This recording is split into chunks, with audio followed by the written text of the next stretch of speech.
Bonjour à toutes et à tous. Aujourd'hui, on va s'intéresser à une molécule type MX6, toujours dans le thème de l'hybridation. Alors, molécule type MX6, donc, c'est le groupe de symétrie OH, qui est un groupe de haute symétrie. La molécule, donc, sur la figure, vous avez la molécule. Là, je vous montre l'axe C3, comment il est dirigé. Donc, on dispose d'un axe C3. Ensuite, un axe C4. Et en même temps, bien sûr, quand vous faites l'opération deux fois, vous allez donc générer un axe C2.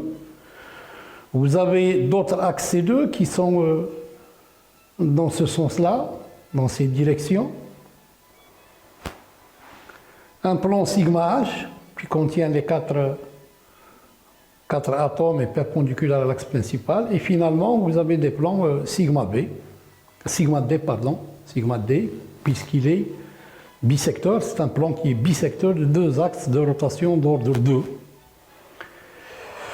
La table des caractères, elle se présente ainsi pour un groupe OH. Et donc maintenant, ce qui reste, c'est l'application du théorème de Bath sur la base formée par les 6 vecteurs, c'est-à-dire vecteurs dans la direction des orbitales hybrides, des vecteurs donc, qui partent de l'atome central vers les atomes terminaux. Et donc, voilà l'opération de symétrie pour la classe de symétrie E. Nous avons donc un caractère qui est égal à 6 parce qu'aucun vecteur suite à cette symétrie ne bougera. Pour un axe C3, quand vous faites une rotation, tous les vecteurs ils vont bouger, donc c'est 0. Pour l'axe C2, c'est la même chose. Pour l'axe C4, ça, ici, nous avons 6 axes C2. Ce n'est pas les axes C2 qui sont portés par l'axe C4, mais ce sont l'autre type d'axe C2. Hein.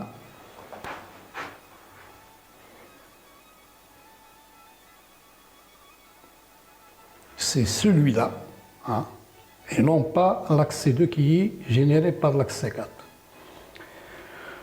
Alors donc pour cet axe-là, c'est 0. Pour l'axe C4, l'axe principal, donc quand vous faites tourner 4 vecteurs, ils vont bouger 2, ils resteront intacts, donc c'est 2. Pour l'axe C2, c'est la même chose. Pour l'inversion I, tous les vecteurs ils vont bouger. Pour l'axe impropre S4, tous les vecteurs ils vont changer. Hein, il reste 2 normalement suite à la rotation, puis lorsque vous appliquez sigma H, les deux vecteurs ils vont bouger. Pour S6, c'est la même chose. Pour sigma H, vous avez 4 vecteurs qui restent inchangés, et pour sigma D, seulement 2. Donc notre représentation réductible, il va donc se présenter avec ces caractères-là, 6, 0, 0, 2, 2, 0, 0, 0, 4, 2. Il faut maintenant réduire, passer à la réduction, donc placer votre représentation réductible en dessous de la table des caractères et appliquer, si vous voulez, ce que nous avons déjà vu. L'ordre du groupe ici, vous avez 6, 12, 20, 24. 24 et puis 24, puis vous avez 10, 24, 34, 34, ça vous donne 40, 46, donc 1 sur 46, et vous passez à la réduction, vous allez trouver que votre représentation réductible va s'écrire A1G plus EG plus T1U. Donc devant la représentation irréductible A1G qui est totalement symétrique, nous avons une seule possibilité, une seule orbitale atomique, c'est la S. Devant EG qui est bidimensionnel, il faut donc prendre 2. Alors devant la EG, il est où la EG? C'est ça. Nous avons ici 2 représentations, si vous voulez, 2 orbitales atomiques. Devant, il faut les prendre toutes les deux parce qu'il est bidimensionnel. Et pour T1U, il faut prendre un triplet puisqu'il est tridimensionnel. Et on a donc ici ce triplet-là. Et donc finalement, l'hybridation recherchée, donc il est formé, c'est le résultat, c'est la combinaison d'une orbitale atomique de symétrie 1G, d'un couple d'orbitales atomiques de symétrie EG et d'un triplet d'orbitales atomiques de symétrie T1U.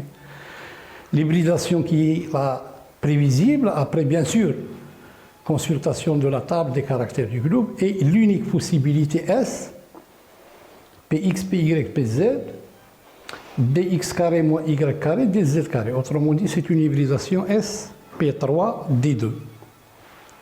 Donc voilà, je vous remercie et à la prochaine.